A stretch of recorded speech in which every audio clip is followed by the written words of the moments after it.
At age 76, what do you see these days when you look around at the world? I know it's kind of a loaded question, but for someone like yourself, kind of, yeah. Wow. well, it's one of those things where you've always been a politically active and vocal person.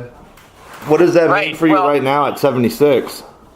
Quite a bit. You know, I mean, I've had time to, watch a whole lot of stuff. So I've become one of those old, opinionated, grumbly guys, expressing his opinions about the world all the time.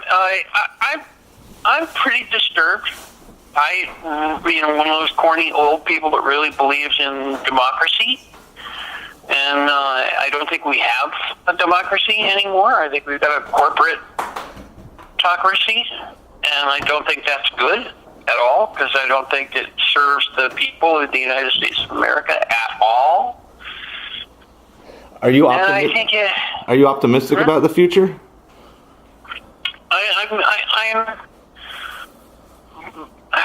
Man, it's tough to be optimistic in the face of this imbecile in the White House, and I'm very afraid he's going to start a war, so that he can be a wartime president and posture and pose and stuff. It's hard. I am encouraged by the kids. Yeah. The kids getting out and doing these demonstrations. Before that, the Women's March was just freaking thrilled me. Those two things give me hope. Yeah. Whether that's enough hope to counter the really disastrous stuff that's happening to our government and to our country, I don't know, man. Yeah. I don't know. Well, where does that fire within you come from? I mean, some might say the older you get, the less you might care or feel participatory. It's just not working out that way. It comes from belief. I truly, honestly believe in democracy. It's a great system for people to live together under the rule of law. It's a great idea. Representative democracy. It's a good way to govern. Yeah.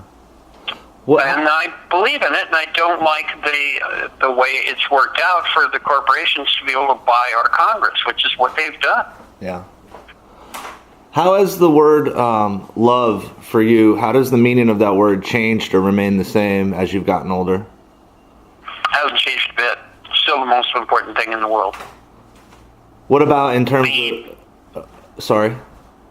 Go ahead. Well, what about, I guess, maybe in terms of even just the simplest interactions with friends and family? I find that the older I get, the more I appreciate that. Yeah, I think that's just us realizing the truth. It's very easy to be distracted earlier on in life with treasure and with fame and with other stuff that seems really shiny and attractive. But at this point in my life, none of them comes anywhere close to love.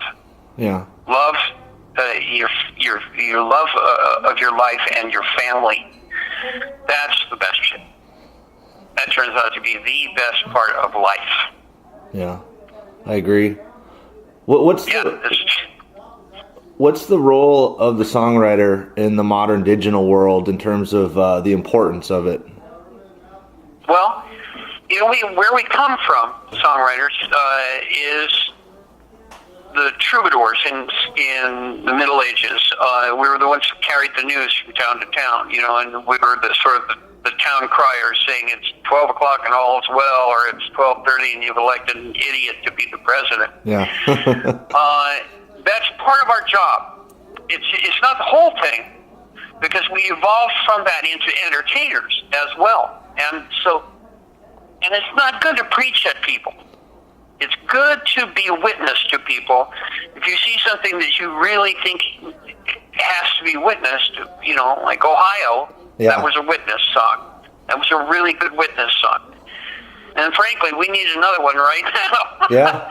We need a song, a fight song, a battle song, a We Shall Overcome. And I've been trying to write it, and I've been trying to get other people to write it. I don't care who writes it, as long as we get one. Yeah. Well, for me as a music journalist, I champion those bands that really put their necks out there to use their platform for good and for social interaction and justice. But then you see all these people that say, well, you know, I don't really care what they think, just play the song. Well, you know, there's lots of people who want that, but they're not my fans. They're just pop. You know, they're fans of pop music. My records, like this last record, has got it's got that song "Capital" on it that is immensely critical of Congress, and should be rightfully so. And I don't think I'm going to stop doing that. I think that's okay. It's only a part of what I do. Mostly I sing about love, and I sing about, you know, human beings and how fascinating they are. Every once in a while we dip into the political stuff. I think the last 3 records in a row that I've done, Cross, and then Lighthouse, and then Sky Trails, all 3 of them have about the balance I want between love stories and the occasional dip into politics. I don't want politics to occupy my whole mind. I like writing about love. Yeah. And I'm probably going to continue to write about that more than anything else. Well, it's one of those things about always trying to promote positivity, but at the same time being aware that there are flaws in and around you. Mm-hmm. Yeah. I don't think we should ignore the flaws, but I do think that having a positive attitude makes a huge difference in how things work out. Now, speaking of your records, If I Could Only Remember My Name is the next couple of years will be approaching the half-century mark. How does that record stand up today, and do you remember that person that you were when you were recording and writing it? Very definitely. It was a very tough time in my life. Yeah. But it's a very shiny record because it came about very, very honestly. You know, a bunch of people who really loved music and weren't doing it for the money got together and made some of the best music they could, particularly Garcia. And the record just has that feel to it. I'm proud of it. You know, I'm glad it's still a success. It's still selling, that record. What surprised you most about getting older?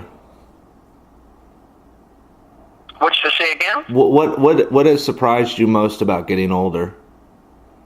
Well, you get a little smarter because some of the blood goes back to your head.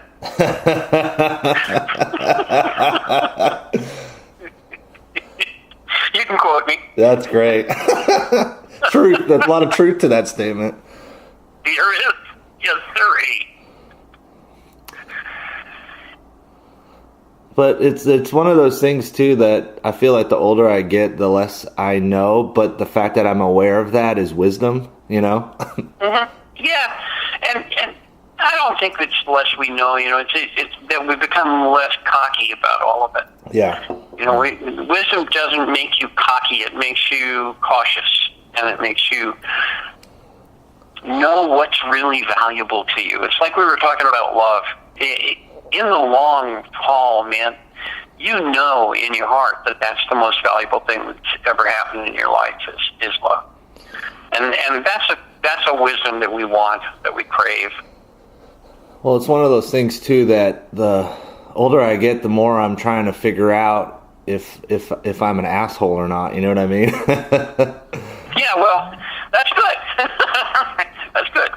Well, your asshole alarm, it should be alive and well, and you need to make sure the batteries are changed from time to time. And all that. It's one of those things where you think you have a grasp on what love is, but then sometimes you wonder if you're capable of not only giving it but receiving it. Mm-hmm. Yeah, both things take effort, but they're worth it, and they're still worth it more than anything else. What would you say?